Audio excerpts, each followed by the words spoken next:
Olá, muito bem-vindo, muito bem-vinda a mais um episódio do Bora Varejar, podcast semanal da Mercado e Consumo. Mercado e Consumo que você já conhece, plataforma de conteúdo sobre varejo, consumo, serviços e falamos de tudo que tem a ver com essas áreas, né? Food service, shopping center, franquia, tecnologia e inovação, claro, que são assuntos que sempre permeiam esses setores aí, né? Você acessa o nosso conteúdo diariamente com novidades a todo momento no www.mercadoeconsumo.com.br é o nosso portal, nosso hub principal ali de informações. Estamos também, obviamente, nas redes sociais, na rede social que você quiser, a gente está, principalmente com atuação muito forte no Instagram e no LinkedIn, com as nossas notícias também. E estamos aqui, né, no Bora Varejar, no YouTube, no seu agregador de podcasts preferido, trazendo entrevistas super bacanas aqui semanalmente para vocês. Eu sou a Ana Freitas, editora executiva da plataforma, é sempre um prazer estar aqui comandando mais um Bora Varejar. Hoje a gente vai falar sobre pilares, 3 pilares principais aí, que tiram o sono, mas que podem, se bem administrados, né, serem aí fatores importantíssimos para o sucesso do varejo do food service.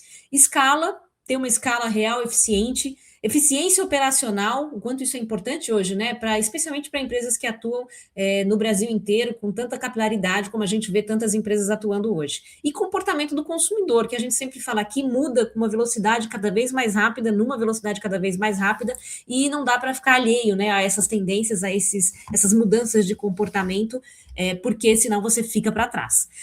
Para entender como é possível enfrentar esses desafios, superá-los e se tornar até um case, né, com relação à concorrência aí, a gente vai trazer um case muito bacana, a história muito bacana da The Best Açaí. The Best Açaí foi fundada em 2017, então é uma rede muito, muito nova, né, bastante jovem aí, mas a marca acabou de ultrapassar aí um número histórico de 1 bilhão em faturamento num modelo self-service e planeja aumentar crescer mais 50% este ano. Como isso será possível? Quais são as estratégias? A gente vai falar sobre isso com o nosso convidado de hoje, que eu já apresento aqui, é o Sérgio Kendi, sócio fundador e CEO da The Best Açaí. Tudo bem, Sérgio? Bem-vindo. Tudo bem, muito obrigado pelo convite. É uma honra para mim estar aqui podendo falar num podcast que eu escuto real, tá? Eu acompanho vocês. Vocês traz vários insights legais aqui. Então eu sou ouvinte do programa e, bom, vamos lá. Quero poder compartilhar alguma coisa aí que possa ajudar as pessoas, a contribuir com alguma coisa e contar um pouquinho da nossa história. Muito bom. Obrigadíssima por topar estar aqui com a gente e pela audiência que nos dá aí no podcast também. É sempre bacana saber que a gente alcança empresários como você, enfim, que trazer vocês aqui, né, para estar também contando a história de vocês, inspirando outras pessoas que estão acompanhando a gente. Sérgio, esse setor de food service no qual vocês atuam aí, em geral, vem brigando, diria que centavo a centavo aí, né, para recuperar fluxo de loja, especialmente depois de pandemia e tal. Mas a The Best Açaí fechou, como eu comentei no começo aí, com 1 bilhão de faturamento em 2025 e quer crescer mais 50% esse ano. Qual que seria o segredo aí de bastidor, digamos assim, de vocês, que a média do mercado de alimentação ainda não entendeu? O que vocês descobriram até sobre esse consumidor atual que está fazendo vocês irem tão bem aí? Bom, acho que não existe real uma única ação ali, uma bala de prata que você vai falar, faz isso que vai dar certo, né?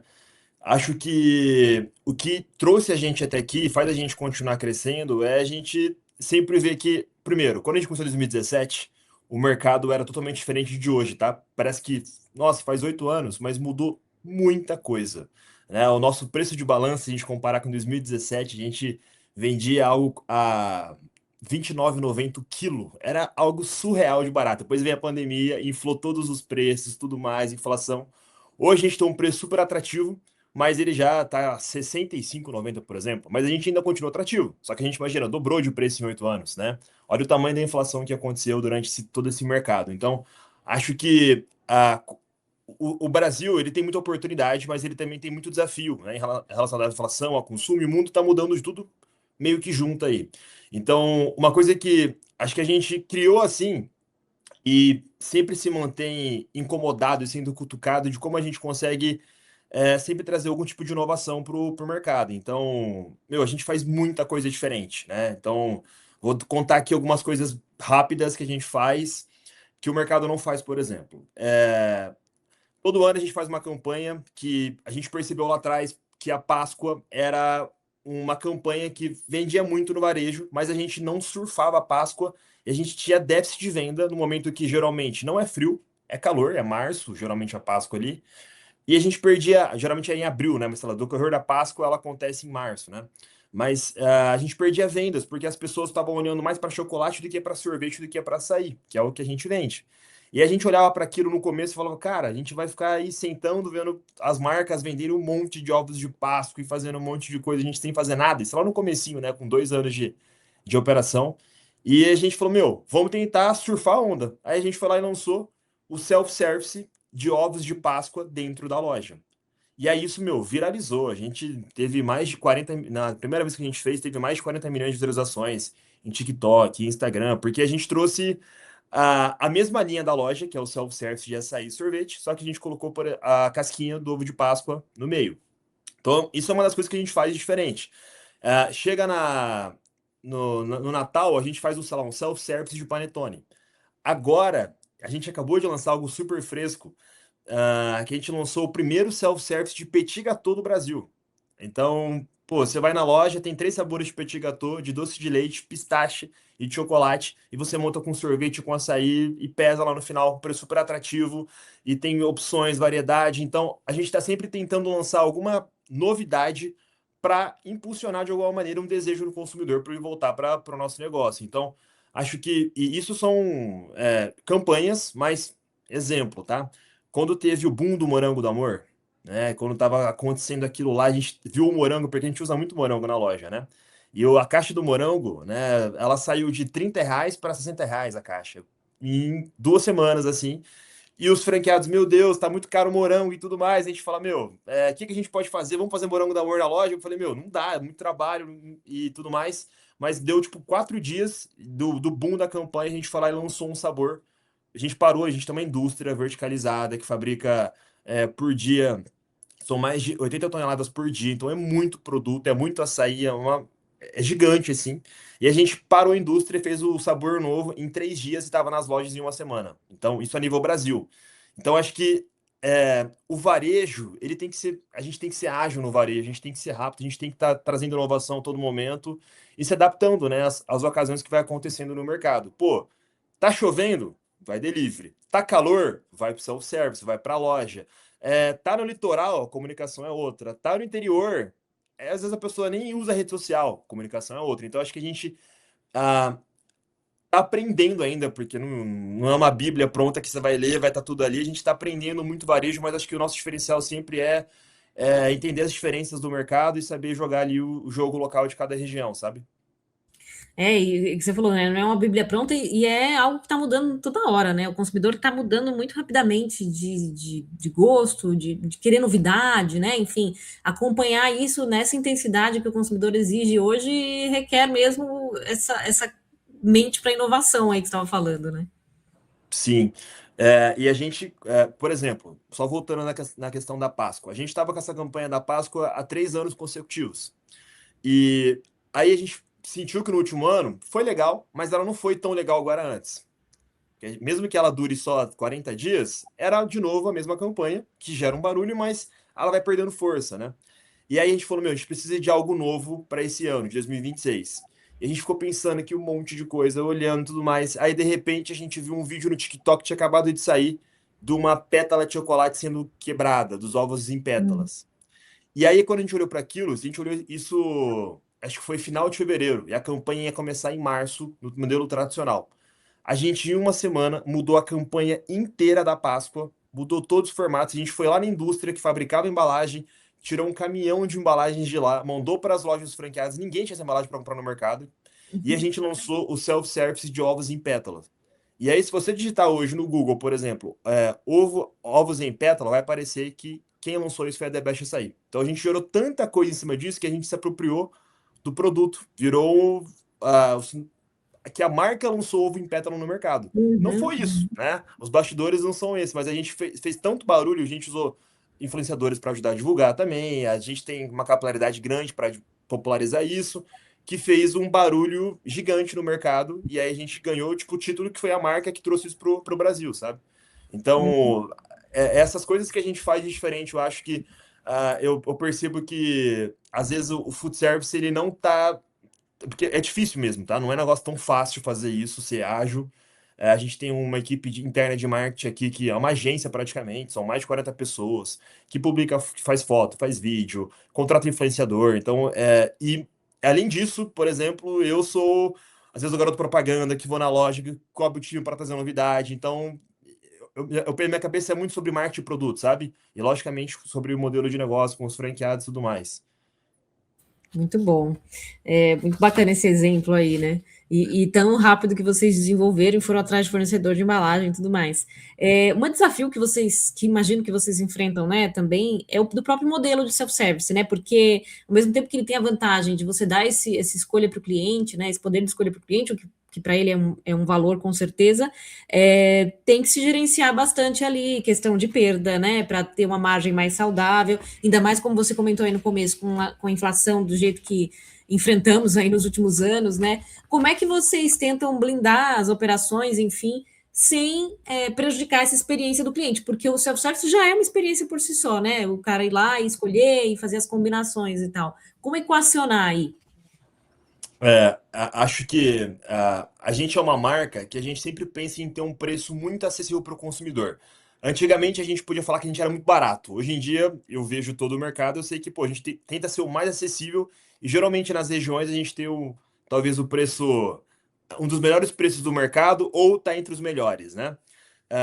E isso é difícil porque eu vou te dar um exemplo. A fábrica fica sediada no Paraná, em Biporã, próximo de Londrina. E quando eu vou entregar um produto lá em Tocantins ou na Bahia, eu tenho todo o frete logístico que sai de Londrina até lá, né? Então isso vai encarecendo o produto quilômetro a quilômetro. Então, equacionar isso uma rede nacionalmente, Brasil, porque o Brasil é um continente, né? A gente olha, sei lá, para Portugal, né, que é um país super desenvolvido e tudo mais, Portugal tem o tamanho do estado de São Paulo, né? Tipo, menor ainda até, né? Enfim, então, e a gente fala, pô, o Brasil é gigantesco, são vários mercados diferentes e é difícil mesmo fazer essa conta, né? Mas uma coisa que a gente leva muito para dentro de casa mesmo, né? Para o time de suprimentos, que, meu, para a gente ter preço bom na ponta, a gente tem que comprar bem, sabe? Então, a, e acho que a vantagem de ser uma rede desse tamanho é que a gente consegue colocar muito volume como condicional, né? Para negociação de compra de tanto de açaí, leite em pó, que os outros insumos, os toppings que vai para a loja. Então, tudo que a gente vai fazer, eu sempre faço essa brincadeira, né? Tudo que você faz vezes 100 já é muita coisa, né? Você pega lá e eu preciso para comprar para 100 lojas. Agora o que você faz para 1.000 lojas, fica muita coisa. Então, e o nosso problema às vezes é o fornecedor conseguir atender 1.000 lojas de uma vez, porque vira uma enxurrada de pedido, né? Então, e isso é uma vantagem. Então a gente vai tentando usar. é, Porque, ao mesmo tempo, 1.000 lojas também às vezes me atrapalha, porque eu não consigo, às vezes, ser tão rápido, porque eu tenho 1.000 lojas para entregar. Mas eu tento sempre usar a favor as nossas forças, que é o tamanho, o volume, que nem a divulgação em massa nossa, é muito maior do que uma rede que tem 30 lojas, 50 lojas. Porque eu tenho 1.000 lojas divulgando aquele produto, falando daquele produto e tudo mais. Então, acho que um dos segredos da gente ter essa equação boa na ponta é a gente conseguir comprar bem, negociar bem e a nossa proposta da marca é: você não vai tomar o melhor sorvete do mundo na nossa loja. Você vai achar algum outro sorvete na Itália, algum outro lugar que você vai encontrar isso, mas você vai encontrar talvez o melhor proposta de valor do mundo na nossa loja, sabe? Então você vai falar, nossa, é muito bom e tem um preço muito acessível. Eu não quero ser o melhor do mundo, mas eu quero que você vai na loja e pega o petit gâteau e fala assim, caraca, isso aqui é igual de restaurante 5 estrelas, que eu vou em São Paulo, é tão bom quanto, mas tem um preço super acessível, é rápido, é prático, pode pegar tanto uma classe A, que é super exigente, com uma loja mais bem localizada, mais estruturada, ou às vezes uma cidade de 15 mil habitantes que tem lá o self-service petit gâteau. Então, a gente sempre pensou em popularizar, né, em dar mais acesso assim para o produto, né, e tudo mais. Muito bom. Você comentou aí da fábrica, né? Que é no sul, né? Sim, que fica em Londrina, aliás, em Biporã, né, que é uma conurbação de Londrina, né? De Londrina. Vocês nasceram já com essa fábrica ou foi uma necessidade que vocês Não. foram percebendo ao longo da evolução É, aí do negócio? a história nossa, de maneira bem breve, a gente tem alguns outros podcasts também, tem algumas matérias publicadas falando sobre a nossa história, mas o que é legal é que, além de ser uma empresa muito jovem, de 8 anos, né? A gente começou, nós somos três sócios que eram da mesma sala de faculdade, a gente fazia engenharia civil. E eu tive a ideia, convidei os outros dois, só que assim, os três juntos a gente tinha incríveis 15 mil reais, né? Então, eu dei 5 mil, outro deu 5 mil, outro deu 5 mil, e a gente só tinha esse dinheiro e a gente montou uma lojinha que ela tinha 60 metros quadrados, ela tinha quatro mesas de madeira, uma geladeira do LX, a gente era MEI, que tinha uma maquininha do Mercado Pago, daquelas que envia o comprovante por SMS, e um freezer usado da LX na frente para vender o açaí. Então a gente não tinha dinheiro para ter uma indústria e nem fabricava, a gente comprava e revendia. A gente nem tinha sorvete naquela época. E aí a gente foi vendendo o primeiro mês, aí comprou mais um pouquinho de mercadoria, aí depois comprou mais um freezer, aí colocamos sorvete e açaí, porque a gente percebeu que açaí naquela época ainda não era tão popular. Por mais que a gente fala, pô, 2017 já tinha sido o grande boom do açaí, mas tinha muita gente que entrava na loja e falava, ah, eu não gosto de açaí. Nunca nem tinha provado, mas falava que não gostava. Então a gente falou, vamos colocar o sorvete, porque daí às vezes vem uma família, se não gostar de açaí, tem sorvete. Então a gente consegue aumentar o tamanho de um mercado nosso, né, com isso. E aí começou a fazer sucesso na região aqui de Londrina, e as pessoas começaram a perguntar se era franquia. E aí a gente nem sabia o que era franquia na época. Eu tinha na época 26 anos, 25 anos. Agora eu tenho 32, né? Então 24 anos eu tinha na época, né? Então, é, a gente nem sabia o que era franquia, a gente foi estudar, entendemos um pouquinho o modelo de mercado, formatamos um modelo de franquia simples na época e começamos a comercializar só para as pessoas que procuravam a gente não oferecia. Aí a gente vendeu uma, duas franquias, começou a dar super certo. Inclusive, os franqueados vendiam mais do que a gente como loja própria e o negócio começou a popularizar entre parente, amigo, e aí começou a crescer a rede. E aí, quando a gente chegou na loja número 8, 9, a gente começou a ter dificuldade com o fornecedor, porque ele não conseguia dar padronização no produto. Aí chegava, às vezes, um açaí de uma qualidade, depois chegava um outro. E a gente falou, meu, não dá pra gente ficar com uma rede com 10 lojas, 15 lojas que não tem o mesmo produto na mesma loja ou que muda e tudo mais. E aí começamos a estudar um pouquinho isso e montamos uma mini fábrica que ficava no fundo de uma loja. E aí ela fabricava, a gente fabricava de madrugada na loja, é uma história, enfim. É rápido, mas foi bem intenso, assim, sabe? Toda a jornada. E aí a gente estudou sobre como fazer açaí, sorvete, fez mais de 50 receitas para chegar no nosso açaí, que é o hoje e tudo mais. Mas a gente fabricava uma caixa de açaí a cada 45 minutos antes, de 10 litros. Hoje a gente fabrica uma caixa a cada 15 segundos. Então, tipo, é muito diferente ali, sabe? Então, hoje virou uma indústria, a gente é a maior indústria que fabrica açaí no Paraná, de volume, então é tudo verticalizado, a gente fabrica os próprios. A gente tem a gente chama de recheios, né? Que é o creme de avelã, que é o creme de cookies, o creme de leite ninho que joga por cima do açaí. Isso é tão relevante dentro da empresa hoje que a gente montou uma segunda indústria e ela começou a operar agora, faz 2 semanas, e ela já fabrica, a gente fabrica o nosso próprio creme de avelã, porque a gente ganhou um volume tão relevante, a gente queria também ter mais padronização e mais margem, tanto para a loja, tanto para o modelo de negócio, e a gente construiu uma indústria, investiu mais de 30 milhões só para atender a rede nossa, e ela já nasce deficitária, não consegue atender a rede inteira, de tamanho e volume que é, sabe? Então, foi acontecendo, sabe? Acho que o modelo de franquia quando bem montado, bem formatado, ele possibilita essas coisas, né? De você conseguir crescer rápido, porque os franqueados que investem na marca, eles acabam tendo retorno, acabam montando duas, três, quatro lojas, cresce rápido o modelo, e a gente que não tinha capital nenhum acaba crescendo meio que ganha menos, a margem é menor, obviamente, mas a gente ganha com o volume que a rede vai tomando, né? De proporção. Hoje, qual é o tamanho da rede? E vocês estão também em outros países, né? Hoje a gente está com 1.183 lojas vendidas. Em operação, a gente tem 850 lojas, 851 lojas. E a gente está com operação no Paraguai já operando. A gente tem 23 lojas no Paraguai. E a gente vai inaugurar nossa primeira loja, pretende inaugurar esse ano em Miami, nos Estados Unidos, né? Então a gente começou o mercado internacional agora.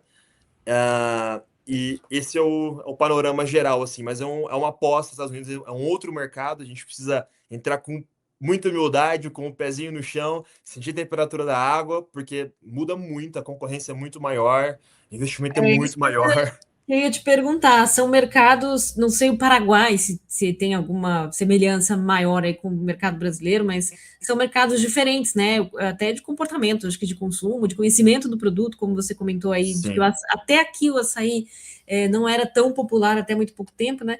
Como é que vocês foram adaptando aí essas operações, esses modelos, enfim, sem perder essa essência que vocês criaram, de já são uma marca conhecida, né? Reconhecida.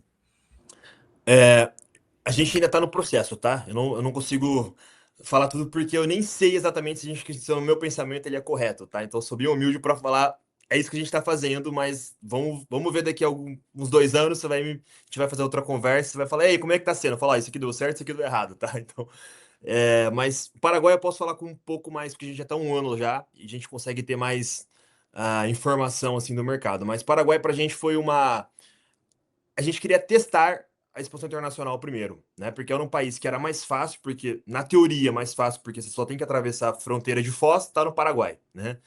E a gente sentia que tinha particularidades muito fortes ao Brasil, a gente meio que deu um Ctrl+C, Ctrl+V na operação, assim, sabe? E colocamos para operar no Paraguai.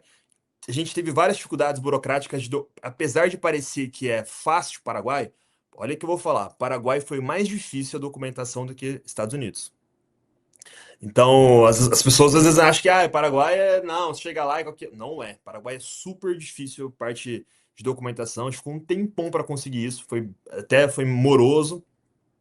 E uma das dificuldades que a gente teve, assim, é entender os sabores que os paraguaios gostavam mais. Porque a gente, na primeira vez, a gente nem pensou, será que vai. Acho que vai vender a mesma coisa que vende no Brasil, da quantidade, da proporção, vai vender no Paraguai.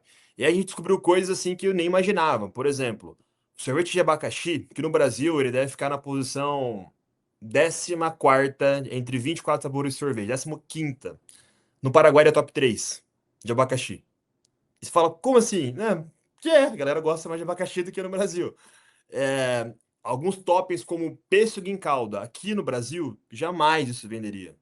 Lá é a segunda fruta mais vendida. A gente não tem pêssego em calda aqui, a gente teve que colocar porque eles pediam lá, né? Então, a gente foi entendendo. Outra coisa que a gente percebeu, o Paraguai ele gosta muito de doce. O Paraguai, apesar de o pessoal achar que é um país realmente que tem um PIB per capita menor, mas as pessoas consomem muito fora de casa, é comum, e eles gostam muito de doce, eles gostam de coisas açucaradas mesmo. Brasil também gosta, mas lá é mais do que Brasil, e pra gente foi uma surpresa, porque o nosso faturamento médio no Paraguai, ele é maior do que no Brasil. Então, a gente vende mais no Paraguai por loja do que a gente vende no Brasil. Tudo bem que a gente tem menos operações, mas o número lá é muito maior do que no Brasil. É quase como 40% a mais, assim, sabe? Então, agora Estados Unidos já é totalmente diferente. O açaí ele é visto como uma refeição. Você chega para falar para o americano do açaí, ele fala, às vezes eu tomo no café da manhã. Pra gente não é café da manhã. Inclusive, você é uma matéria esses dias falando que o açaí estava entre os cafés da manhã mais famosos do mundo. E você fala, o brasileiro olha para aquilo e fala, É a gente não estranho, né? toma, né? A gente come pão Exato. de queijo, pão com manteiga, né? Café, enfim. Então, lá é diferente. Então, o nível de dulçor do nosso açaí para os Estados Unidos não é o adequado. Eles vão Uhum. achar isso como um sorvete. Ao mesmo tempo, esse mercado ainda não existe lá, que pode ser que funcione muito bem. Mas a gente teve que adaptar a nossa receita de açaí para chegar lá mais agradável ao paladar do americano, para que ele experimente e fale, nossa, é bom. E é parecido com o que tem aqui, mas é um pouquinho diferente. Agora, se chegar com o nosso açaí que a gente vende hoje aqui no Brasil, ele vai falar, nossa, aqui é muito doce. Então a gente fez algumas adaptações na receita, tem toda a parte de documentação. Foi mais fácil nos Estados Unidos, só que aí a dificuldade dos Estados Unidos quando você chega, você pode ser a maior marca que existe do food service no Brasil ou qualquer outro país. Se você chegar nos Estados Unidos para você montar uma operação do zero, eles não se importam se você fatura 10 bilhões no Brasil ou se você fatura 100 mil reais no Brasil. Eles querem saber o que você tem nos Estados Unidos. Então você não consegue alugar uma loja. Não, porque eu sou a maior franquia de açaí que tem no Brasil, não. Ele quer inúmeras comprovações, ele quer o seu modelo de. O landlord, que é o dono do imóvel, é é muito burocrático, tem que ter dois corretores de imóveis, tem uma burocracia bem diferente, mas ele quer saber exatamente qual que é o seu modelo de negócio, como você consegue pagar essa conta da sua locação ali do imóvel. Então, é muito diferente. Para você implementar uma loja, o que eu percebi no meio desse processo dos Estados Unidos. Ah, o pessoal fala que o Brasil é super burocrático para montar empresa e tudo mais, e eu vejo que nesse cenário não é definitivamente assim. A gente só conseguiu ter essas 1.180 lojas vendidas ou 850 em operação porque é Brasil. Se fosse nos Estados Unidos, a gente teria algo como, no máximo, 200 lojas, mas assim, no máximo. Porque para você implementar uma operação que seja, que por mais que você fale assim, já marca, tipo o Starbucks da vida, que é a maior marca de café dos Estados Unidos, demora pelo menos de 6 a 8 meses para você conseguir implementar uma loja. Brasil, a gente implementa uma loja às vezes em 21 dias, 27 dias. É muito rápido, desde da locação até inaugurar a loja. Então, lá a burocracia é muito maior na parte de montagem de loja, mas tem outras vantagens também. É um mercado que tem muito mais dinheiro rodando, né? O pessoal tem um poder de consumo muito maior, né? Então, o preço lá é muito mais fácil de encaixar. Aqui a gente tem que pensar muito em preço, porque se eu aumentar um pouquinho o preço, a oferta para o consumidor já não fica tão atrativa. Lá o preço é quase que importante, mas ele não é tão importante quanto o Brasil, assim, sabe? São desafios diferentes, né? Bem diferentes, assim, né? Do que você enfrenta aqui, o que você enfrenta nesses outros países, especialmente nos Estados Unidos.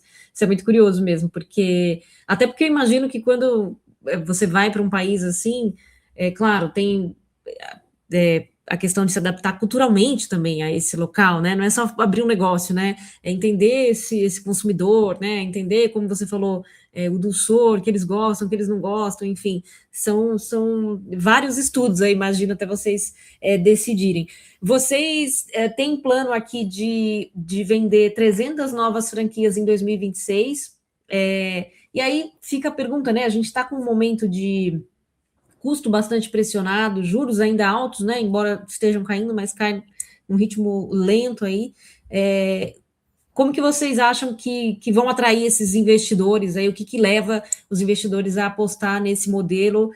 Entendo que franquia já é um modelo que atrai muita gente, especialmente quem está começando a empreender, né? Mas com esses desafios que a gente enfrenta, que tudo bem, não são novidade aqui no Brasil, a gente sempre tem, né? Essas ondas aí de dificuldade. Mas como é que vocês imaginam que vão atrair esses investidores aí para a rede? Sim.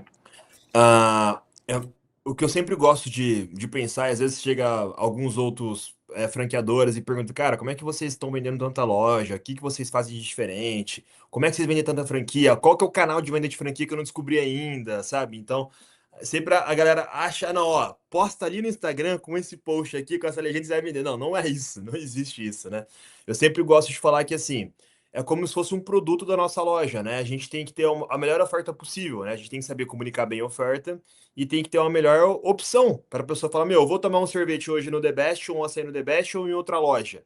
Eu vou no The Best por conta disso, disso, daquilo, porque ali tem um diferencial muito claro de oferta de produto, de volume de produto e assim por diante.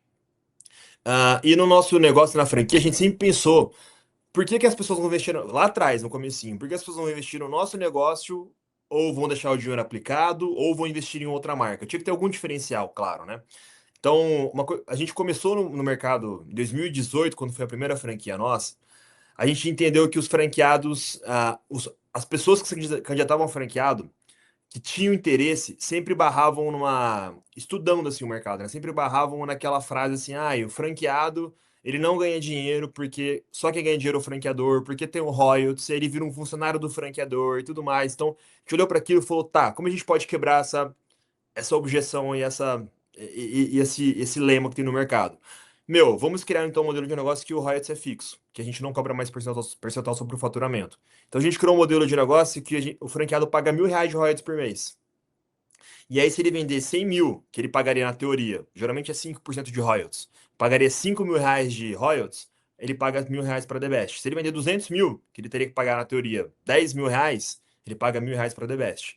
E aí, qual que é o segredo? A gente ganha dinheiro, o modelo de negócio, sendo a indústria que fornece os produtos para a loja. Então, isso foi um dos modelos que fez a gente se diferenciar no mercado. Mas aí, quando eu olho para cenário de taxa de juros e tudo mais, a gente sempre vai bater porque é importante saber quanto que é o investimento inicial da loja e quanto que ela gera de margem e tudo mais. Mas mais do que isso, a gente olha muito para o retorno do dinheiro, né? O payback. Então, o nosso payback quantas franquias vendem payback de 48 meses, 36 meses, a gente nunca vendeu um payback a menos de 20 meses. A gente hoje está em algo como 18 meses de payback. E isso, se você fazer conta, a gente equipara a fazer 5 vezes mais de retorno do que a taxa de juros que tem hoje. Então, por mais que a taxa de juros esteja super alta, antigamente a gente fazia, sei lá, algo como 9, 10 vezes a taxa de juros. Então, meu dinheiro aplicado rendia 9 vezes mais no The Best do que aplicado. Hoje em dia a gente rende 5 vezes mais que o dinheiro aplicado. Então, mesmo assim, ainda é super atrativo. Lógico que existe o risco, né, da pessoa empreender, que dinheiro aplicado você deixa na conta e vai dormir, né? Mas o 5 vezes mais é um super retorno, né? A gente fala de um retorno gigantesco. Então, isso fomenta as pessoas querendo investir sempre. O nosso desafio sempre vai ser praça, ponto comercial. Então, e hoje o nosso maior cliente de franquia sempre é os próprios franqueados da rede. Então a gente não faz ofertas para franqueados novos. A gente tem eventualmente franqueados novos aí entrando, mas a gente foca muito mais nos franqueados da rede do que em trazer novos franqueados, porque é muito difícil, né? A pessoa entender como é que funciona a marca, entender as campanhas, entender a estrutura, a cultura da empresa. Então a energia que você gasta no novo franqueado é mais de 10 vezes do que você gasta num franqueado que já está na rede faz 4 anos. Ou um franqueado que tem 6, 7 lojas. O franqueado que tem, às vezes. Porque, eventualmente, vai dar errado, às vezes, alguma loja, por exemplo. E se pega um franqueado que, às vezes, erra um ponto, que tem uma loja só, ele é muito mais sensível do que o franqueado que, às vezes, tem 10 lojas e ele errou um ponto. Ele sabe que ele errou na escolha do ponto ali, né? Então, a gente prefere muito mais focar em franqueados da rede, porque eles são infinitamente melhores do que ficar trazendo novos franqueados, sabe? Então, pra gente hoje é muito mais onde são as melhores praças pra gente colocar as 300 lojas do que quem vai comprar as 300 lojas, sabe? Porque a gente tem os compradores e o desafio nosso sempre é: aqui cabe uma loja, aqui não cabe uma loja, aqui a loja vai vender X, aqui a loja não vai vender X. Então a gente sempre entender e montar a loja nos melhores locais possíveis, né? Muito bom. A gente vai fazer um rápido intervalo aqui no Bora Varejar com o Sérgio Kendi da The Best Açaí, mas não saia daí, daqui a pouquinho a gente volta falando mais sobre esse case nacional que agora está aí ampliando, né, criando operação também em outros países, desafios também para essa expansão, especialmente no momento como a gente vive, né, com margens apertadas aí para food, para varejo, e vamos falar também de tendências, né, o que, que os jovens esperam, que é muito público da The Best Açaí, e tecnologias que estão mudando também aí as operações. Não saia daí, daqui a pouquinho a gente volta.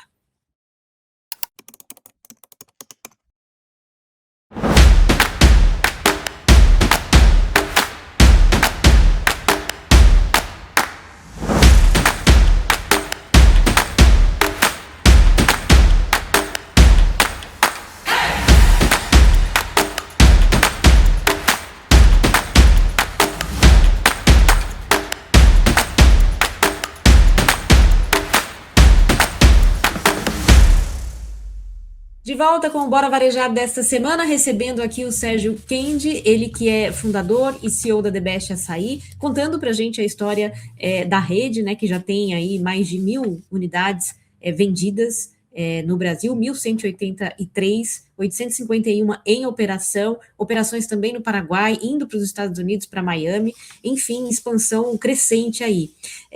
Você falou no primeiro bloco, Sérgio, sobre a rapidez que vocês tem para abrir uma operação nova aqui no Brasil, né? Quando até comparando com outros mercados aí, com os Estados Unidos, por exemplo, como aqui é tudo muito ágil.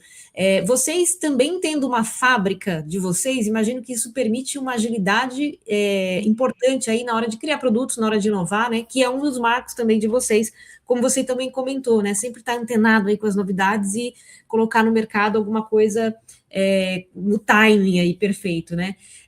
Quanto dá para a gente dizer assim, quanto tempo leva, sei lá, você tem uma ideia, ou algum parceiro teu, colega teu tem uma ideia ali, quanto tempo leva de ter esse insight, de ter essa ideia, até esse produto estar disponível numa loja, por exemplo? Olha, a gente sempre tenta brigar o máximo possível para ser cada vez mais rápido. Hoje, a gente desenvolve um produto em um dia, assim, sabe? Desenvolver o produto é rápido.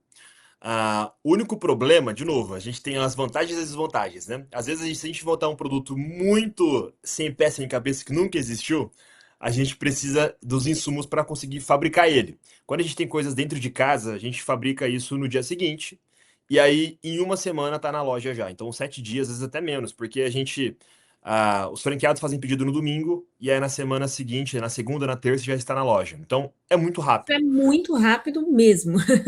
Para uma indústria que fatura 450 milhões por ano, que ela tem uma produção diária de 80 mil quilos por dia, então é muito rápido. Só que aí se entrar, eu vou usar uma fruta que não existe ainda na indústria, a gente vai usar um recheio que não existe, tem que desenvolver, talvez leve uns 14 dias, sabe? 15 dias. Mas se você perguntar em qualquer mercado tradicional, chega numa indústria dessas mais tradicionais de sorvete ou qualquer outra indústria de alimentos, o desenvolvimento geralmente demora 9 meses, 6 meses. Então, porque tem que passar no P&D e fazer inúmeros testes. E a gente faz esse teste, mas a gente é muito pautado de, pô, não, vamos lá, já faz o teste de bancada, a gente já vai provar, vamos ver quais são os possíveis problemas que podem acontecer no produto, a gente já sabe já ó, o que vai acontecer, né? E a gente, geralmente é assim, é, vou dar uma ideia. O P&D traz muita coisa pra gente também, mas às vezes a gente chega com um produto que já pensei como ele vai ser.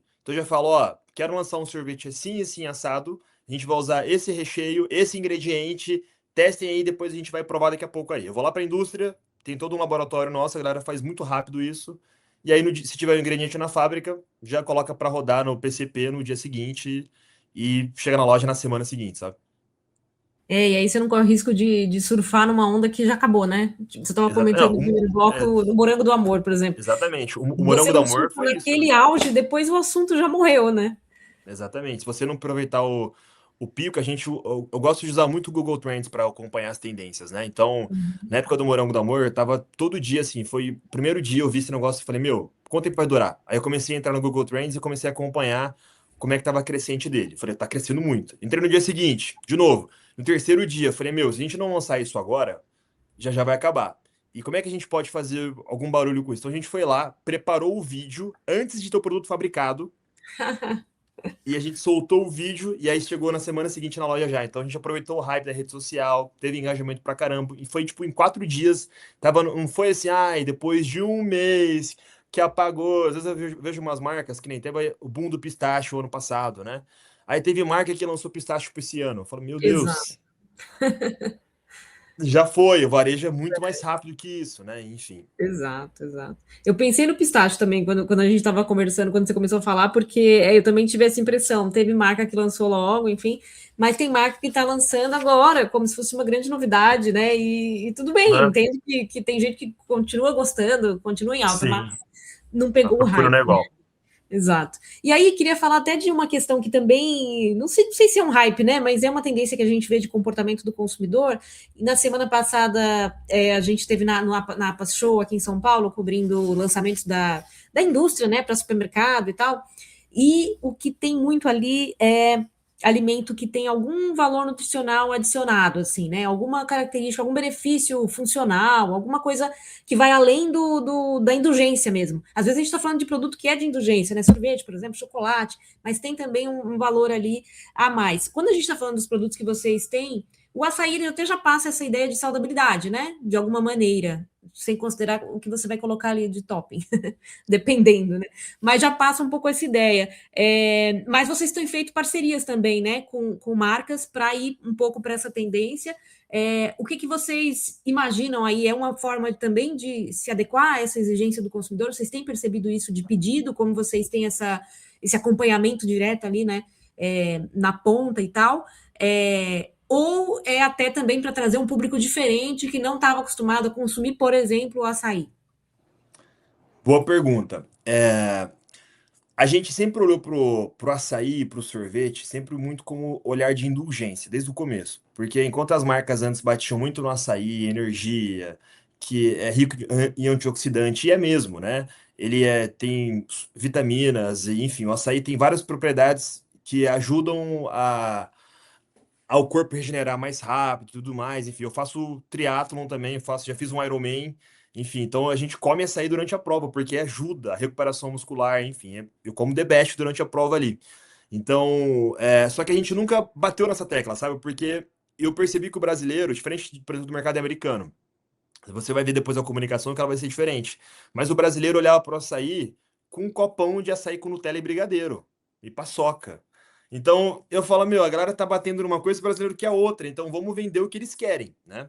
Então, só que a gente enxerga essa tendência de mercado. Então, por exemplo, quando eu olho pro. Acho que o que a galera procura mais no açaí hoje é o açaí zero açúcar. Então começou uma tendência, não é algo gigantesco, e é um nicho, porque é isso que as pessoas às vezes confundem no varejo, às vezes os ruídos acabam atrapalhando, assim, às vezes a cabeça do empreendedor, às vezes ele não tem informação. Aí teve a história das canetas emagrecedoras, tudo mais, que caiu. Só que, meu, quando a gente pega os estudos disso, isso é totalmente insignificante para o mercado. Se o seu mercado caiu, é porque não tem nada a ver com o Ozempic, tem a ver com outras coisas, mas não é o Ozempic ou o Mounjaro ou a proteinização, né? Isso você, com certeza, existe uma parcela que ela vem crescendo, mas hoje ainda ela é muito pouco relevante.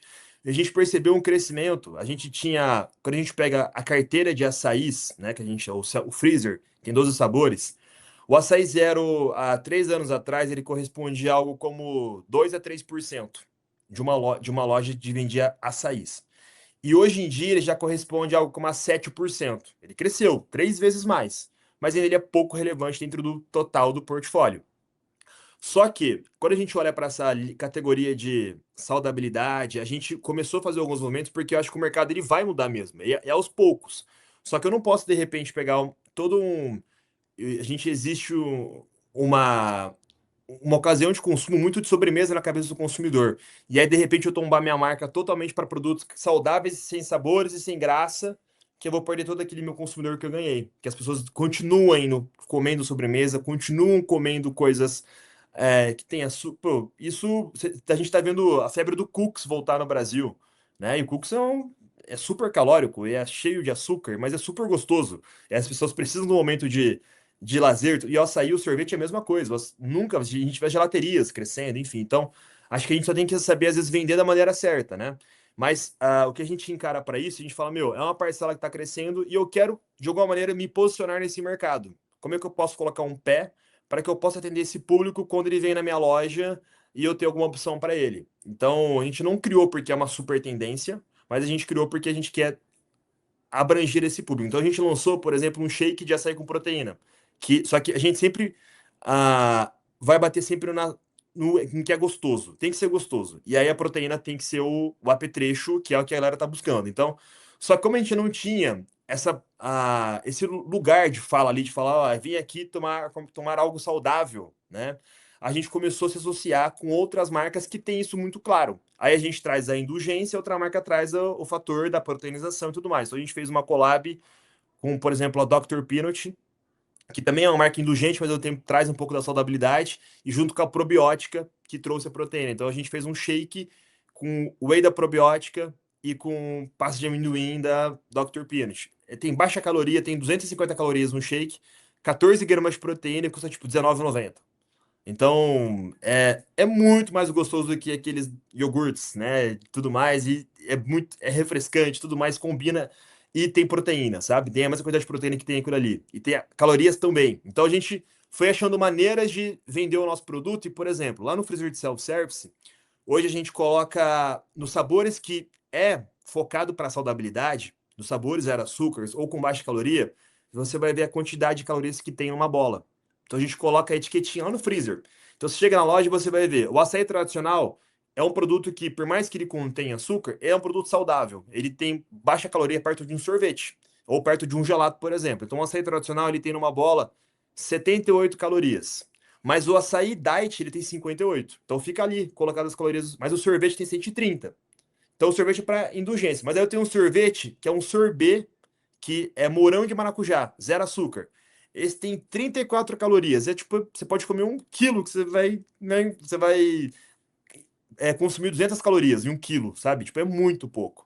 Então, a gente tem esses produtos voltados para esses clientes que procuram algo mais saudável, mais refrescante, mas o que vai vender mesmo, o que acontece na loja é a história da Coca Zero, né? As pessoas vão lá, pede uma pizza gigante, pede uma Coca Zero para acompanhar. Então, na loja, a galera pega um bowl de açaí zero e coloca creme de avelã, coloca paçoca. Então, é É, meio que o consumidor está buscando maneiras de ele não se incomodar mentalmente, assim, sabe? Então, exato. acho que ter essas opções é importante. E acho que o consumidor, que nem você falou, né? Não dá para você transformar a loja toda em produto só saudável, porque esse mesmo consumidor que está procurando um produto com mais proteína, sei lá, né? Com algum valor nutricional ou menos caloria e tal, ele também vai ter um momento dele que ele quer a indulgência, né? As pesquisas e as indústrias mesmo estão falando muito disso, de nunca deixam de falar da indulgência, assim, né? Sempre que elas falam de tendência e tal, de comportamento, tem uma questão de preocupação com caloria, tem uma questão de preocupação com consumir mais proteína, ingerir mais proteína e tal, mas sempre tem uma preocupação ou uma necessidade, talvez, de ter indulgência, ter momentos de indulgência, né? Encontrar esse caminho, e acho que realmente é o mais adequado, né? Porque ou é consumidor, tem consumidor para tudo, ou é o mesmo consumidor em momentos diferentes da vida dele, do dia dele, Exatamente. né?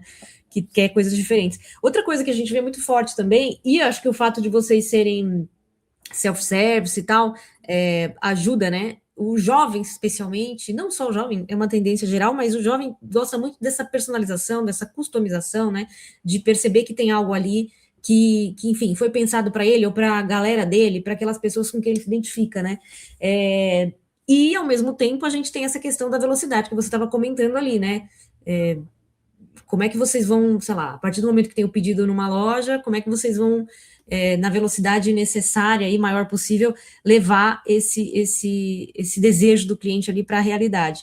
Como é que vocês equilibram isso, assim, a necessidade de girar a mesma loja, né, de manter ali a operação bacana e tal, com esse consumidor que quer cada vez mais algo pensado quase que para ele ali?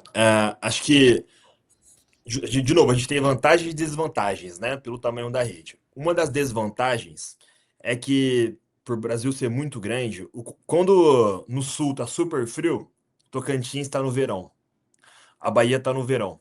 Então, algumas campanhas, que nem agora o Petit Gâteau, ela está vendendo super bem no sul, mas quando você olha para o norte ali, que é passando ali o Minas Gerais, o consumo já não é igual, porque tá calor. As pessoas não estão procurando algo quente. E aí, quando tá em janeiro, que tá super calor pro sul, pro centro-oeste ali, o Tocantins ou a Bahia às vezes está com chuva. O Goiânia está com chuva. Então, e assim acontece com os sabores, igual eu contei do Paraguai, do abacaxi. Existem algumas regiões que alguns sabores vendem muito mais do que os outros. E existem algumas pedidas de sabores diferentes em cada região. Então, acho que o que a gente foi criando ao longo do tempo é entender que, meu, cada cidade, cada bairro, ele vai ter um comportamento diferente. E a gente precisa ser o máximo possível adaptável. A gente, lógico, é uma rede, é uma franquia. Existem processos padrões, mas você não vai encontrar exatamente a mesma coisa em cada loja. Às vezes vai mudar dois, três sabores ou dois, três toppings, porque naquela região vende mais. Então, quando a gente lançou o doce de leite como topping na bancada, Minas Gerais vendia, obviamente, vendia uma porrada de doce de leite. Enquanto outros estados não vendia nada de doce de leite, porque não era consumo normal. Então, pô, eu vou tirar o doce de leite da linha? Eu não vou tirar. Só preciso manter ele para aquela região ali. Então, o que a gente faz hoje é, a gente tem uma cartela de sabores para sorvete, que a loja ela escolhe qual sabor que vende mais naquela região, para se adaptar mais àquele tipo de consumidor ali.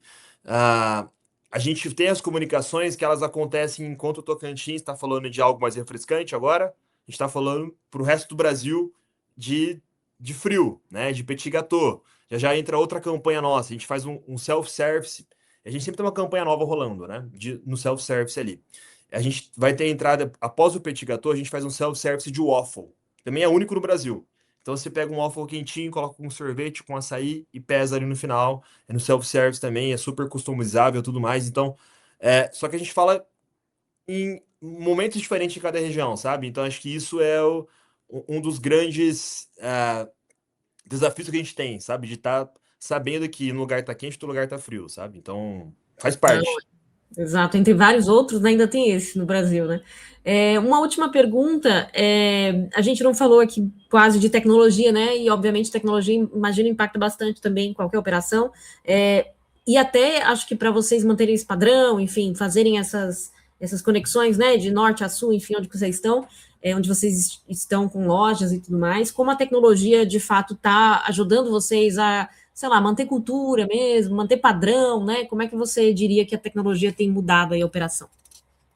Meu, a gente também. Dá pra gente fazer um podcast só sobre tecnologia aqui dentro também, porque assim, como nós somos engenheiros, somos jovens, a gente sempre foi muito ligado à tecnologia. E dos nossos sócios é o Matheus Queiroz, dos três, eu chamo ele até de, carinhosamente, do nosso Steve Jobs, assim, sabe? Então, ele é muito ligado à tecnologia. Então, por exemplo, é engenheiro também, civil, tudo mais, mas ele gosta disso, sabe? Então, desde o começo, a gente criou o nosso próprio. A gente tem uma empresa de TI dentro do nosso negócio hoje. Então, a gente é tão verticalizado que o sistema de PDV, que é o que registra a venda na loja, é nosso. A gente criou do zero. Então, ele tem todas as ferramentas possíveis lá dentro. A gente tem todos os relatórios de venda por hora, por minuto, que está vendendo mais, qual produto vende mais em cada loja. Tem milhares de BIs, assim. Eu sento no computador e fico às vezes 3 horas só olhando números. Então, os três são engenheiros, então a gente é muito. Um dos segredos nossos de dar certo, a gente é ser muito.